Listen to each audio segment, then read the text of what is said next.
Siyempre, pare Melo, shoutout tayo. Shoutout kay Leonor, kay Clarence, kay Christopher, tsaka kay Princess Basco.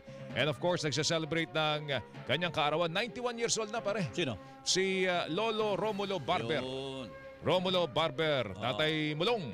At, Happy birthday po sa inyo. Binabati ko ang aking kapatid, Ililet Lavadia, ng happy birthday ngayon. Nanay ko nasa heaven. Birthday niya ngayon. Yun, oh. At si Benji Liwanag, nasa heaven. Birthday Ay, niya ngayon. birthday rin ni Benji. At No? si Benji Alejandro, nagbe-birthday. Ayan, oh. Kita nyo yan. Wala pa si Heaven, ha? Si Benji Alejandro. Happy birthday rin kay Patrick Nieto. Celebrate ng birthday ngayon si Patrick. Ayan. At sumayin niyo po ang kabuuan ng mas pinalawak, mas pinalakas. Super balita sa umaga nationwide. Ako po ang inyong kapuso, Melo Del Prado. Dito po sa DCWB, walang kinikilingan. Walang pinoprotektahan. Noon at ngayon, serbisyong totoo. totoo. Ako naman po ang inyong kapuso, Joel Reyes Abel. Magandang umaga, Luzon.